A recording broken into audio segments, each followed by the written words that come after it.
ન પૂરી, ન વાનવા, ન ગાંઠિયા કે ન મઠરી એક સાથે ઘણો બધો તમને ટેસ્ટ મળશે આજની આ ફરસાણની વાનગીમાં.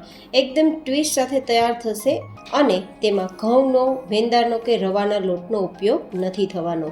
ફટાફટ તૈયાર થશે, એકદમ અંદરથી પડવાળી, ક્રિસ્પી અને ખસ્તા, એકદમ ઓઇલ ફ્રી. ચા સાથે તો ખૂબ મજા આવે તેવી અને 1 મહિના સુધી તમે સ્ટોર કરીને ખાઈ શકો તેવી ટેસ્ટી તૈયાર કરીશું. તો ચલો મારી સાથે. તો જેમના માટે અહીંયા આપણે મગની દાળનો ઉપયોગ કરીશું. જે ફોતરા વગરની દાળ હોય ને તે મગની દાળ છે. મેં 1 કપ જેટલી મગની દાળ લીધી છે અને તેને પહેલાં સાદા પાણીથી ધોઈ અને 5 થી 6 કલાક માટે સાદા પાણીમાં પલાળીને રાખી હતી.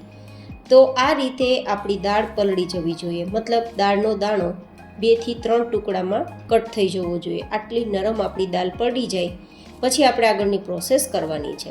તો હવે આ દાળમાંથી પાણી આપણે કાઢી લેવાનું છે અને પાણી કાઢેલી અને પાણી નિતારેલી માત્ર દાળને જ આપણે મિક્સરમાં ઉમેરવાની છે. જો આમાં થોડું પણ પાણી હશે ને તો વાનગી બનાવવામાં મજા નહીં આવે.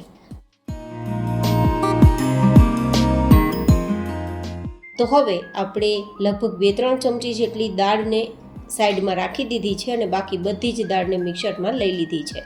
સારા ટેસ્ટ માટે 1 ચમચી આદું અને 1 નંગ એકદમ મીડિયમ તીખાસવાળું મરચું હોય તેના ટુકડા ઉમેરી દઈશું. એકદમ ટેસ્ટી આજની ન પૂરી છે, ન મઠરી છે, ન ગાંઠિયા છે, ન વાનવા છે, ઘણા બધા એકસાથે ટેસ્ટ મળે તેવી આજે આપણે ફરસાણ વાનગી તૈયાર કરીશું. તો હવે આને ગ્રાઇન્ડ કરી લઈશું અને તમે જોઈ શકો છો પાણીના ઉપયોગ વગર ગ્રાઇન્ડ થયું છે, તેમ છતાં કેટલું લિક્વિડ ફોર્મ જેવું છે, એકદમ ગ્રેવી જેવું છે, કારણ કે આપણી દાળ પલળેલી હતી. પાણી ઉમેરીને ગ્રાઇન્ડ કરવાની ભૂલ નથી કરવાની.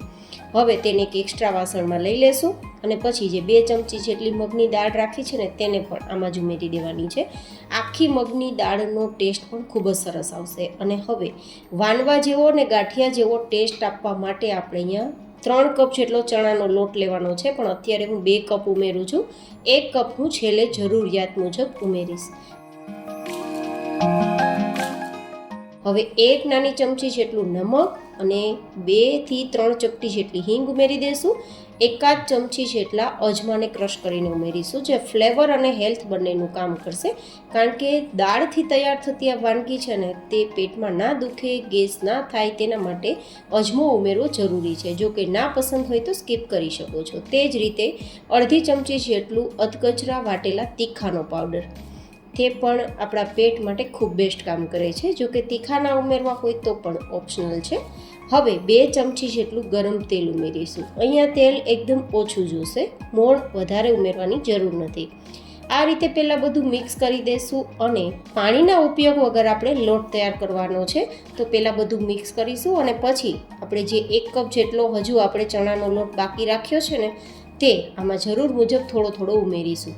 તો એકદમ સરળ માપ છે. 1 કપ જેટલી મગની દાળ તો તેની સામે 3 કપ જેટલો ચણાનો લોટ ઉમેરીશું. તમને જો અહીંયા થોડું વધારે સોફ્ટ લાગે તો તમારે જરૂર મુજબ ચણાનો લોટ ઉમેરવાનો રહેશે.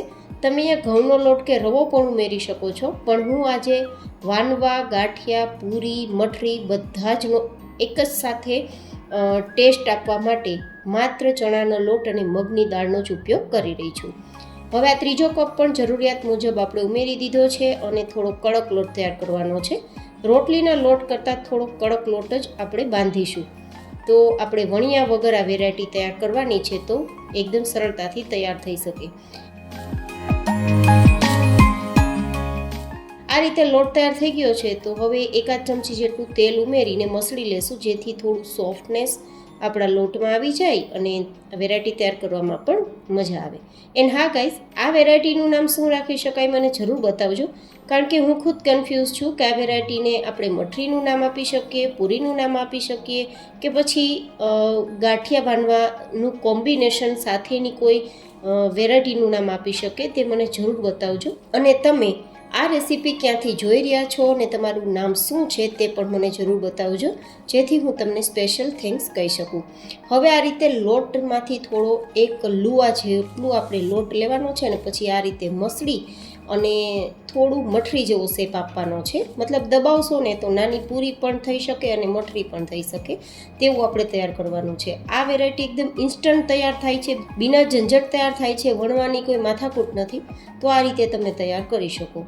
હવે જો હાથથી ના ફાવે તો રોટલીનું જે પાટલી હોય ને તેના ઉપર થોડું દબાવી દેશો તો પણ ચણાનો લોટ મુલાયમ હોય છે ને તો ફટાફટ તે પ્રેસ થઈ જશે. અને રોટલીની સાઇઝ કરતાં થોડું જાડું અને ભાખરી કરતાં થોડું પાતળું આપણે તૈયાર કરવાનું. અને પછી આપણી આ વાનગી છે ફૂલે નહીં તેના માટે આપણે ચપ્પુની મદદથી થોડા કટ લગાવી દઈશું, જેથી અંદર સુધી એ કૂક થાય અને અંદરથી એકદમ ખસ્તા અને ક્રિસ્પી બને, કાચી ના રહે તેના માટે. તો હવે તળવા માટે આપણે તેલનું ટેમ્પરેચર મીડિયમ રાખીશું અને ગેસની ફ્લેમ ધીમી રાખીશું, જેથી અંદર સુધી આ વેરાયટી કૂક થાય. જો તેલ ઠંડુ હશે તો આ વાનગી તેલ પી જશે અને તેલનું ટેમ્પરેચર હાઈ હશે તો લાલ થઈ જશે. તો ધીમા ગેસની ફ્લેમ પર આપણે બંને સાઈડ ગોલ્ડન કલર પર આવે ત્યાં સુધી થોડી વાર ચલાવીશું અને કૂક કરીશું. તો અંદર સુધી એ ખસ્તા ક્રિસ્પી રહેશે અને લાંબા સમય સુધી સારી રહેશે. જો થોડી પણ વચ્ચેથી કાચી રહી જશે તો પોચી લાગશે, સોફ્ટ લાગશે અને લાંબા સમય સુધી સારી પણ નહીં રહે. તો જો તમે સફરમાં લઈ જવા માટે અથવા તો તહેવાર માટે અથવા તો ચા સાથે નાસ્તા માટે આ વેરાયટી તૈયાર કરવા માગતા હોય તો જરૂરથી ટ્રાય કરજો, ખૂબ મજા આવશે. અને 1 થી 1.5 મહિના સુધી તમે એરટાઇટ બોક્સમાં ભરીને સ્ટોર કરી રાખી શકશો ને ખાઈ શકશો, બિલકુલ ખરાબ નહીં થાય. તો આ વેરાયટી તૈયાર થઈ ગઈ છે અને બહાર કાઢતા